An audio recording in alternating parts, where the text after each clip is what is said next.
226, Anchorage. I have no idea what I'm doing, Rain declared, planting his hands on his hips. He stood on an antiseptic white-panelled floor in a spherical room near the heart of his soul station. The space was dominated by a glass orb, twice the height of his avatar in diameter, supported, like a snow globe, by a thick metal socket rising from the floor. The orb was a spell cradle, and within it floated all the shards of Purify that he'd managed to extract from his former core. They manifested as tiny white splinters, much like Tell in appearance. To his still growing senses, though, there was far more going on beneath the surface. Each was a galaxy of information, at once the same and not the same as all the others.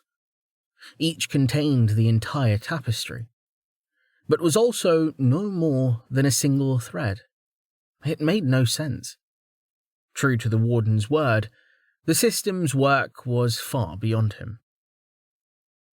"Hiss," whispered a Sneck, as they entered the room through the open airlock, another trio of shards trailing after it. "Is that the last of them?" Rain asked, turning and feeling the weight of the potential as it sloshed in the tank he wore on his back. The Sneck bobbed its snaky head, passing him and rearing up to stare at the crystalline orb. The surface rippled like water as the Sneck guided the shards through. Those inside swirled, as if to greet them in welcome. "Good," Rain said, extending a hand to the serpentine avatar, which curled around it and began climbing his arm. Both were him, of course. With the continued expansion of his computer core had come an increased ability to split his focus. That included splitting it beyond a single avatar. Piloting the Sneck remotely was really no different than eating Cheetos with one hand while typing with the other. In this increasingly tortured metaphor, the cheese dust on the keys was his growing tendency to talk to himself. He was sure it was perfectly healthy, and not a cause for concern in the slightest. Once I fix this, I can take a break. Then it's back to what I was supposed to be doing before I went down this rat hole. Shaking his human head, he flicked out his snaky tongue in a sigh, then floated upwards, his toes falling to point at the floor. With a wave of his will, a hatch in the ceiling irised open, revealing the twisted wire end of a cable in a conduit leading to the station's main reactor. If the computer core was the link to his mind, the reactor was the link to his body. To say it was running poorly was putting it mildly, gummed up by his original image, just as the Warden had said. Unlike the main computer, which he was building from nothing, he was improving the reactor by taking things away. The trouble was when he'd pried free too many shards of Purify. Carefully, mind. The spell had stopped working. The panic from that had faded. Mostly. The spell had started working again when he'd put the pieces back. However, that still hadn't solved the root problem. And so, faced with the alternative of going back to pounding his head against the wall, trying to unpuzzle the pattern for the next tier, he decided to finish what he'd started. Now that the shards were all together, he just needed to link them back to their power source. Once that was done, it would work. I'm not worried. Who's worried? Reaching the ceiling, Rain drew potential from the tank on his back and wove it into wire, extending the cable toward the waiting socket on the spell cradle's base. As he went, he jacketed the heavy copper with black rubber, painting an electric blue stripe along one side. Mana could not exist here, Not as a physical substance like potential could. While he'd chosen electricity as his image, what the cable would really carry was intent. Plugging the end in with a satisfyingly heavy click, Rain dropped back to the floor to stare at the completed orb. After a few moments of pondering, he turned to the snack on his shoulder. "Ready?" "Hiss," hissed the snack. As one, both heads pivoted to face the waiting spell. "Purify." The spell activated. That much was plain from the sudden lightning bursting from the end of the cable and spreading through the shards as they zipped into position to form a complex web of lightning inside the sphere. It wasn't a complete success, though. He almost immediately realized. The trouble was that... "Hey," Amelia said in the real world, wrapping her hand around his face and pushing his head to the side. "Too bright." "Sorry," Rain said through her fingers, deactivating the spell and returning their room to darkness. Pushing her arm away, he sat up, the covers shifting to reveal armor covering his chest. He began speaking in an excited rush. "It's just, I split Purify out from my core, and it stopped working because I couldn't get any mana, but when I connected it back up, mana was all I connected, so none of my metamagic activated. It could have been a lot worse, but Aura Synergy got disconnected too, which means..." "I'm not nearly awake enough to even try to understand that," Amelia interrupted, blinking at him, then sitting up with a yawn and a stretch. Like him, she was wearing her armor beneath the covers.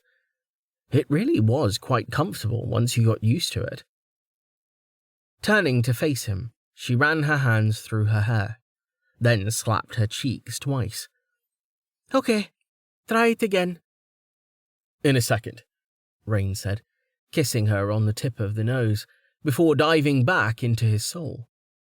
Rather than try to build another conduit to connect Purify to his other spells, he simply drew additional stripes along the conduit, one for each metamagic ability. As an afterthought, he added 8 more for the primary stats, plus perception and speed. Stat shards were another thing he'd encountered when digging through his old core. While he was pretty sure none of them mattered for Purify, not even Focus, it was better to be safe than sorry. He could sort out the details and assign proper colors to the stripes later. If I split out Prismatic Intent next, No, I'm getting ahead of myself. Let's just make sure this works first. Still in the spell room, he activated Purify again, watching to his delight as the shards responded. The flow of electricity this time seemed significantly less, just as intended. He played around a bit, adjusting channel mastery and activating various other metamagics. The pattern was incomprehensible, morphing in increasingly elaborate ways, and yet it was familiar. It was the same as the mana pattern in his body, except seen in breathtaking HD. It was overwhelming, but it felt right. It felt clean. Opening his eyes again, he found Amelia smiling at him. "Are you done?" she asked. "For now," Rain said with a laugh. "I just got a little excited. Here, let me catch you up. Do you want breakfast?"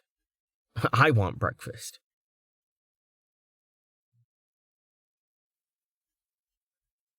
An hour later, after comparing notes on their respective soul escapades, Amelia found herself watching with some amusement as Rain coached Dozer in stacking the silverware. The essence slime had gotten bigger again, though he was nowhere near as big as he'd been when he'd been a mere crystal slime. He'd also gotten gloopier, for lack of a better word, more able to increase his viscosity. Amelia chewed contemplatively on her last strip of bacon, knowing there'd be no more once she swallowed. He definitely leveled again. The first time Dozer had grown had been before Rain had started refining his potential. From that, they'd concluded that the slime had probably been siphoning Rain's essence from the moment he'd been sneezed back into existence. The second level, coming so soon after the first, was doubtless thanks to the higher-tier essence now pooling in Rain's soul.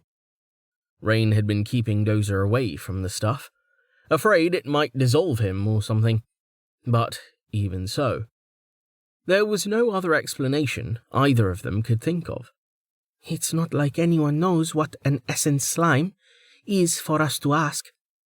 Amelia swallowed with a sigh, reaching for her coffee. Rain? Yeah? Rain asked, looking up. His momentary distraction allowed Dozer to snatch a fork from his fingers. I've been meaning to tell you something since yesterday, she said, stopping as Dozer inadvertently toppled the silverware pile in his attempt to add the fork. The slime quivered in horror, rapidly pouncing to slurp up the tumbled cutlery. We'll need to keep an eye on him if he keeps getting stronger. I can't imagine him ever hurting someone on purpose, but I also don't trust him to realize that he might be able to. She shook her head, then looked back at Rain, reminding herself that he was well aware of the situation. Turns out, the fourth well needs 10 in each season, not 5 like the others.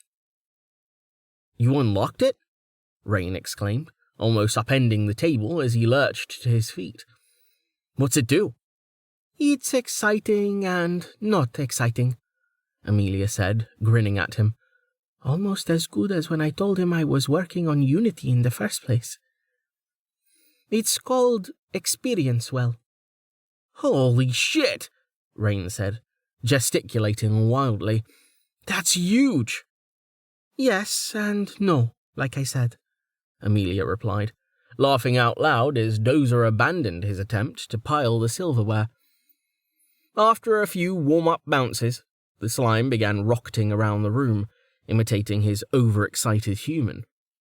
Grabbing the fragile sugar bowl quickly before it could be damaged, she got to her feet to put it away, speaking over her shoulder. Think it through. Yes, being able to give people experience is great, but remember what happened to you when you abused the wells? Going too fast would be absurdly dangerous. Oh yeah, Rain said, his face falling.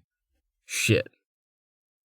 Amelia nodded, then tilted her head to the side to dodge Dozer as he zipped by her to splatter off the wall. Also, experience isn't exactly hard to come by. Well, unless you're Freddick, and picked skills that didn't use any resources, because some crazy person convinced you to try an all-passive build. Rain's smile returned. He'll be over the moon. Well, once his cap's raised again. He's already done it the hard way. There's that expression again, Amelia said, smiling. You're right, though. It's useful in certain cases. She ducked, dodging again as Dozer zoomed over her head. Tarney's going to be mad that I maxed fall before him. It's not the hidden prerequisite for Unity, right? Rain asked, ignoring Dozer as the slime ricocheted off his shoulder. It's not, Amelia confirmed, which all but proves there is a fourth Imperial skill, unless the system's messing with us. Right, Rain said, beaming at her. I can't wait to find out. How long do you think it'll take you to level this one? Being careful, of course. Amelia shrugged. I don't know. I also don't know if I can give experience to people who are at their cap, or what possible side effects that could have. No, I'm not going to test it on you. You've got enough problems. That's fair, Rain agreed. Still, this is game-changing. A loud buzz interrupted Amelia before she could contradict him. making her look toward the door. "Who's that?" "No one. Oh, well, it's Tarny, but not outside the door," Rain replied, walking toward it. "There's a button connected to that buzzer on the comms console. Come on, it looks like we're needed for something. I left orders not to ring unless it was important." Amelia said. "Tarny, do you need me, or do you need Rain? He's got that thing he should be working on. 1 buzz for both of us, 2 for either, 3 for just Rain, 4 for just me. If it's more complicated than that, just tap it out." There was a brief pause. Then the buzzer sounded again. 4 quick pulses in short succession. "Shit. Whatever it is, it must be urgent," Rain said, his hand on the doorknob. Amelia caught his shoulder. "I messaged him. 4 buzzes means I'm the one he needs. You've already spent too long on breakfast." "But—" "If you die, I'll be sad," Amelia interrupted. Rain blinked. How am I possibly supposed to argue with that? Without looking, he snagged Dozer out of the air with his free hand, the slime oozing through his fingers before rebounding like raw rubber. "Exactly," Amelia said. "You can't." "Fine then," Rain replied with a smile, opening the door for her and getting out of the way. "Whatever it is, you can fill me in later." As he spoke, he transferred Dozer to his shoulder. Astonishingly, the slime stayed there for more than a millisecond. "Of course," Amelia said as she walked through. "Keep an eye on him for me, Dozer. Make sure he sleeps enough." "Pop, pop!" Dozer popped in acknowledgement. Rain laughed, glancing at the slime, then back to her. "See you later, then," he said, moving in to kiss her. "Later," Amelia replied when they broke away. She patted Dozer, then turned, knowing Rain wouldn't close the door until she was out of sight. Still smiling, she made her way through the Battle Bridge, as the ship's original control center had been renamed, then up the stairs through crowded hallways until she reached the top deck. It, too, was filled with people in various states of distress. She was happy to see a few green-looking civilians among them, united in anguish with the humans by their upset stomachs. "Melanie's seasickness potion still needs work, I see. She should really let reason help her. Granted, one of the turbines, shredding itself yesterday, didn't help. Spending the night in the middle of the channel wasn't exactly part of the plan." Returning a few waves, and ascending the steps to the tower, Amelia slipped inside, finding Vanna at the helm. Shu was standing beside her, peering forward out the windows. The auxiliary console wasn't occupied at the moment, leaving just Tani at comms, and Cloud, curled up in an enormous, floofy ball in the corner. "What's up?" Amelia asked as 4 heads rose to look at her. "We're approaching the coast of West Nov," Vanna replied, looking forward again and pointing to a bright point on the horizon.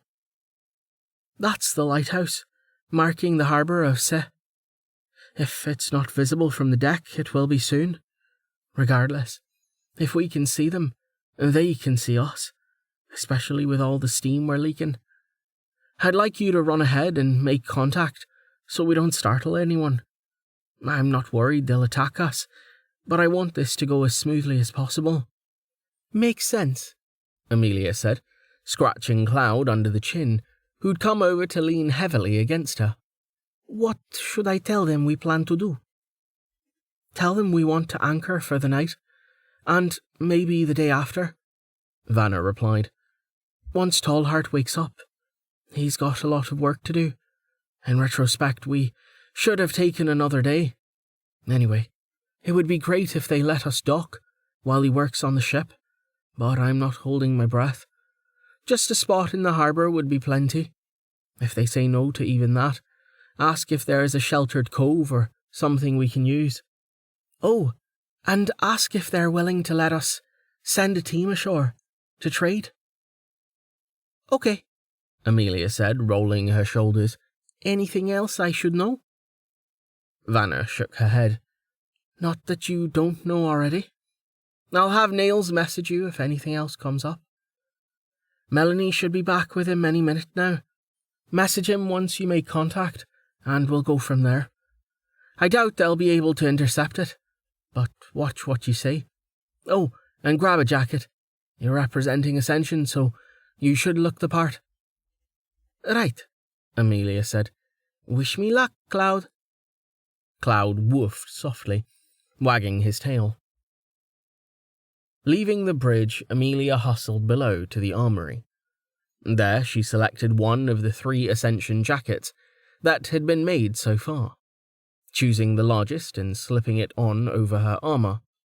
She thought briefly of bringing a radio as well, but discarded the idea. That would just be borrowing trouble.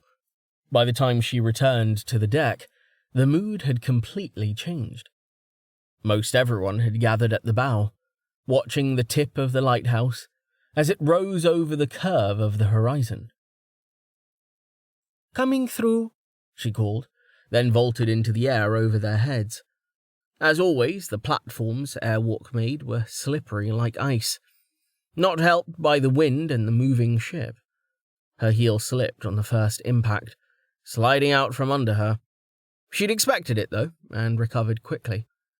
Like as not, nobody had even noticed. After a few more unsteady steps, she found her grip on the wind, and was soon charging over the waves at a breakneck pace.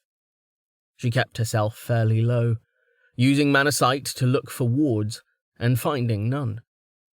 Made from tumbled boulders, simply dumped into the sea, the harbour wall had no battlement, or anything she could easily land on.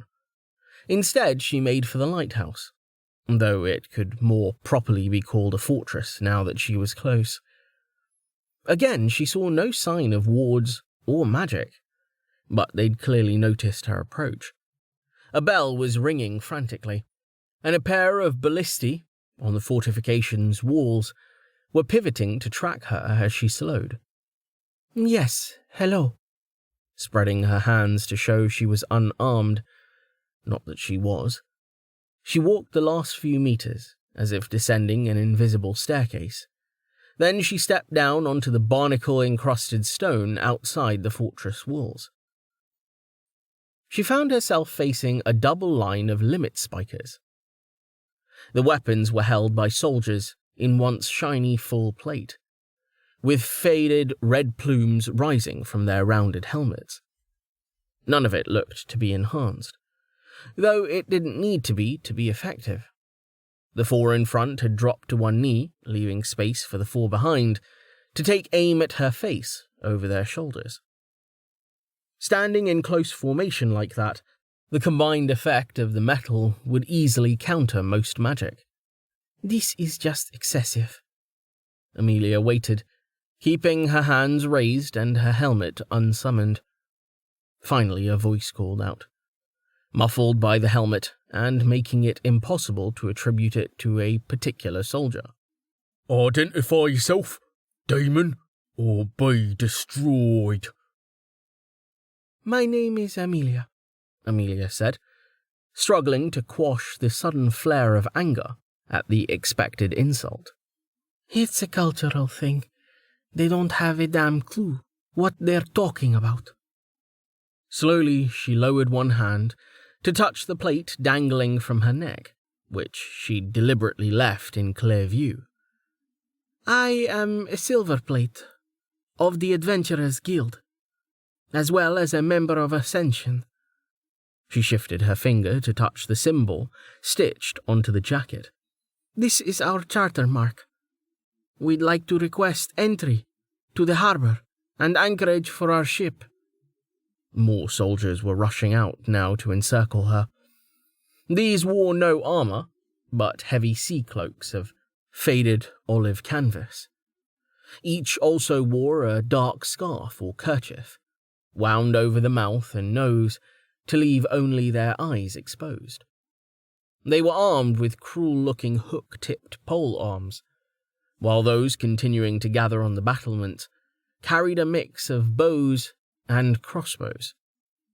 Vanna, I've made contact. The welcome party is hostile, but they're just posturing so far, not attacking. They're more afraid of me than I am of them, I think. "How large a ship?" said a new voice.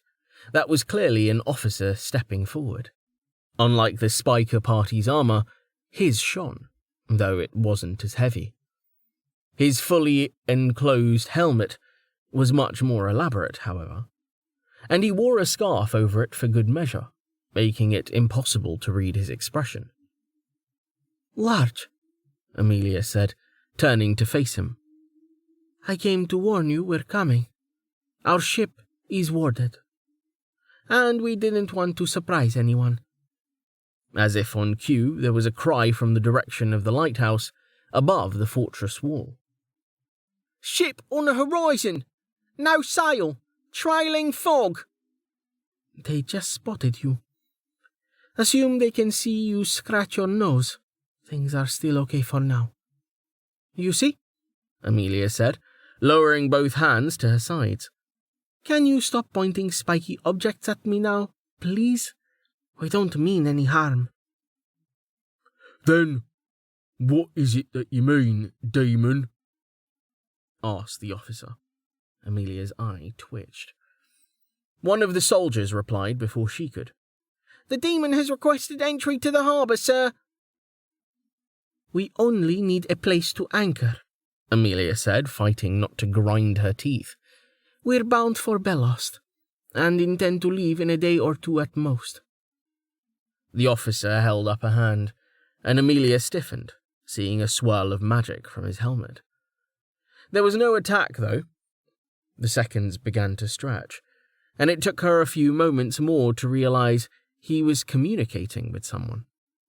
The scarf wrapping the lower half of his helmet made it hard to tell, but the occasional bob of his head spoke to the motion of his jaw. A speaking stone built into his helmet. Muffled? That's pretty clever. Or he's a royal, I suppose. But I can't feel anything from him. After a long minute of silence, the officer lowered his hand and addressed her once more. "How many aboard?" "Multiple hundreds," Amelia replied vaguely, triggering intakes of breath and uncertain glances at each other from all but the officer and the Spiker party. "Settle!" the officer barked, and the movement came to a halt. He returned his eyes to her. "And how many are demons?" Amelia clenched her jaw. "If you are asking how many of us are awakened, I don't have permission to reveal that. What I can say is that it isn't even close to the majority." "The highest level among you?" the officer asked. "Again, not something I can say," Amelia replied. "All who went to sea must be scanned, demon," the officer replied. "You know this." "We're not asking to enter sea. Just the harbour," Amelia countered. "If you allow it, we'd like to send a party to the city to trade. And yes, they'll consent to the scan. If not, a place to anchor is enough." She reached up and touched the silver plate, dangling from her neck. Despite her best effort, her voice came out heated. "Think about this for a second. You know what silver means. If we wanted to attack the city, which side of a little pile of rocks we started from wouldn't make a damn bit of difference." The soldiers tightened their grips on their weapons, and Amelia grimaced, knowing she'd messed up. "So much for that. I guess we'll try again in East Nov." The officer, however, surprised her. "My commander acknowledges your point," he said with a tired sigh. He raised a hand. "Company, stand down." Instantly the limit spikers were lowered from pointing at her face. Simultaneously, the spear wielders snapped out of combat stances, planting the butts of their weapons beside them.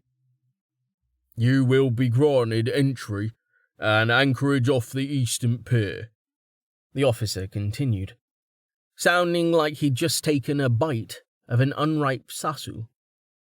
You may send a party to the city for trade if you wish, but know that the prince has already been informed of your presence. Fortunately, he does not trouble himself with demons, so long as they obey the law. See that you do.